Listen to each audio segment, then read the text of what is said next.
Vaig començar a estudiar medicina perquè m'agradava la imatge del metge de capçalera, el metge de família, com venia i acompanyava la família. Mentre estudiava a la Universitat de Barcelona vaig veure que aquesta visió de la medicina de família no era molt present a la facultat, sinó que estudiàvem sobretot l'especialització i superespecialització, mentre a mi m'interessava més la visió global de la persona. Això pel camí em va orientar cap a la medicina preventiva i salut pública, que es feia a sisè. I en aquell àmbit vaig descobrir la gestió. De manera que just acabada la carrera vaig començar a estudiar el curs de gestió hospitalària a ESADE. I la tesina o el treball fi de postgrau el vaig fer sobre la qualitat. I aquí és on entra el primer peu. Estem parlant de l'any 91, ves per on que en aquell moment es buscaven perfils dedicats a la qualitat i entro a treballar a l'Hospital Clínic a gener de 92 com a coordinador de qualitat. Allí vaig estar 6 anys en aquest paper, 4 anys més com a adjunt a la direcció mèdica i més endavant 21 anys com a director general a l'Hospital de Granollers. Ara fa un any que treballo com a gerent al Consorci Sanitari del Maresme. Pel camí, retornant a l'origen de la qualitat, vaig fer el curs de postgrau a l'Autònoma, que vam fer molts dels que ens dediquem a això, i altres formacions complementàries, psicologia de les organitzacions del treball, estadística o economia de la salut. Així que vaig disfrutar aquells anys posant-m'hi de ple en l'àmbit de la qualitat i pel que fa a la societat catalana vaig entrar amb la gestora al novembre del 1997. Els desafiaments als que s'enfronta el sector salut segurament són variats i opinables. Jo en destacaré 3. Un és la manca de professionals i relacionat amb això el propòsit pel qual treballen o treballem els professionals. Crec que és un tema que està en qüestió, per tant, des del punt de vista quantitatiu i qualitatiu. El segon, en diré 3, el segon és la necessària adaptació als nous valors. Som persones que treballem amb persones per atendre persones i és clau que ens entenguem amb una mateixa base. Els valors històricament van canviant, però ara la velocitat d'aquests canvis és molt alta i hem de fer l'esforç per posar-los en comú. I el tercer repte és la sostenibilitat. Sempre ha estat en crisi o sempre ha estat sobre la taula, però sembla que cada cop agafa una mica més de força. Per tant, en la meva opinió, aquests són els 3 que en destaco. Bé, el moment de la qualitat a Catalunya crec que és un moment de maduresa. Hem superat la fase que probablement vivíem als anys 90 de trobar un espai, la sanitat funcionava sense gent dedicada a la qualitat i romp una disciplina amb uns professionals en aquells moments i diríem que no tothom ho veia clar o necessari. Aquesta etapa ha estat superada, per tant, celebrar l'assentament i la maduresa dels coneixements i dels professionals dedicats a la qualitat. Relacionat amb això, les eines, hi ha molta gent a dia d'avui que té coneixement bàsic sobre la qualitat i això ajuda a estendre la disciplina. I relacionat amb aquest element, la xarxa que ja s'ha establert a través de la societat espanyola, a través de la societat catalana, xarxes internacionals, la qual cosa permet compartir coneixement que neix de la pràctica diària. En què s'ha avançat? En la meva opinió, hi ha moltes dimensions de qualitat que podríem enumerar aquí, però com hem de ser sintètics, en destacaria 2.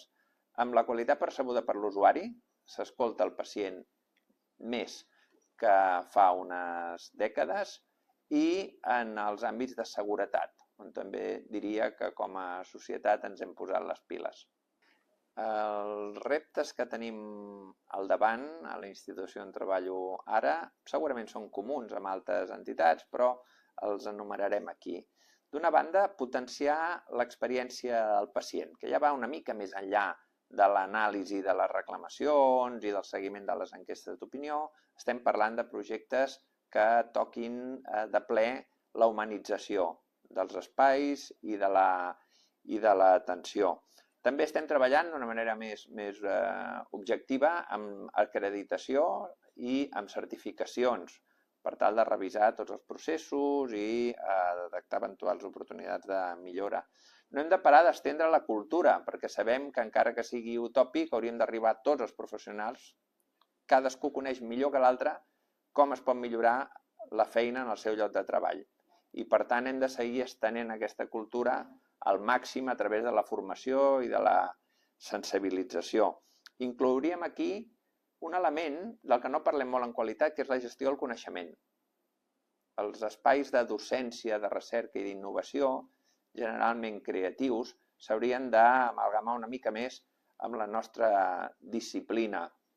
També, i això segurament és particular del Consorci Sanitari del Maresme, l'oportunitat d'integrar els diversos àmbits assistencials, atès que aquí treballem en primària especialitzada, sociosanitària, salut mental i residència social, per tant, aquí hi ha feina a fer, també amb el sector més enllà de la nostra entitat, i diria per acabar l'oportunitat de fer els sistemes d'informació robustos i fàcils perquè tot aquell qui es dedica a la qualitat tingui eines a l'abast digeribles. Naturalment no tots són flors i violes. En què podríem millorar? A més, amb aquesta filosofia nostra de millora continuada, oi? Per distingir algunes dimensions de qualitat on posem el focus de millora seria l'accessibilitat, i no només parlo de llistes d'espera, sinó accessibilitat telefònica i en tantes dimensions com té. També ens agradaria millorar amb l'adequació, ajustar una mica tot el que es fa, el que sigui realment necessari pel pacient, i la continuïtat assistencial, una dimensió clau ara que la sanitat està tan atomitzada. Aquestes serien les oportunitats de millora a la nostra institució. I ara, pel que em preguntava sobre exemples concrets, anem també a garballar i a citar uns quants. En la seguretat estem treballant les rondes per plantes i diversos àmbits que ajuden a detectar riscos potencials i a augmentar la sensibilització a tots els professionals que són els que a peu d'obra saben quins riscos tenim i com els podem evitar. També estem treballant de manera notable per millorar la humanització. Risoteràpia, artteràpia, treball amb gossos, humanització dels espais, qualsevol cosa, i la llista seria molt llarga, atès que tenim aquí unes persones molt sensibles i amatents en aquesta necessitat que és clau pel pacient. La Societat Catalana de Qualitat Assistencial ha de seguir potenciant la formació i la sensibilització, perquè és una bola de neu. Cada cop som més els que ens creiem. Això he tingut la sort de, en posicions diverses, estar sempre a prop de la qualitat de la meva trajectòria i crec que és una bondat pel sistema que no hem de deixar d'estendre o de difondre. Aquesta és una. Una segona línia, en citaré 3, ja més operativa, és treballar molt a través de xarxes. Estem veient que és la manera de comunicar ara, d'atraure i donar a conèixer les coses bones que es fan. I penso que la plataforma de la Societat Catalana també ens podria ajudar per aquí. I per últim és vendre perquè l'aposta institucional i l'aposta de les administracions ens acabi de donar l'empenta perquè realment sigui una disciplina tan o més important que ho és ara. Bé, quan hem de pensar en què dir perquè la gent s'assumi al carro de la Societat Catalana de Qualitat Assistencial, surt una llista molt llarga, molt llarga. Farem esment d'unes quantes. Primer, les millores en la salut del pacient, en el servei al pacient i en el creixement dels professionals són tangibles, són objectives. No estem parlant de sensacions, sinó que nosaltres treballem amb el propòsit de millorar l'atenció a les persones. Aquesta disciplina ens permet que això sigui així. I amb aquesta quasi en tindríem prou. Però, en segon lloc, el creixement professional relacionat amb la idea d'adquirir altres coneixements, veure altres experiències, què es fa allà que ens pot ajudar a millorar els resultats, amb els professionals crítics, que són tots o la majoria en el nostre sector, és un segon element que animaria a sumar-se a la Societat Catalana de Qualitat Assistencial. També és aquesta una disciplina creativa i variada, i en un món on impera la raó, poder dir de tant en tant coses diferents, noves, que ens ajudin a refrescar i a ser creatius, et fa sentir bé amb el món i amb el nostre món, que és on treballem. Encara afegiria que la possibilitat d'innovar no la trobem a tots els espais, i a qualitat sí. I deixeu-me dir també, després de 33 anys movem entorn de la qualitat, que és un àmbit on hi ha molt bona gent. I això també ajuda a fer el dia a dia més dolç i més estimulant.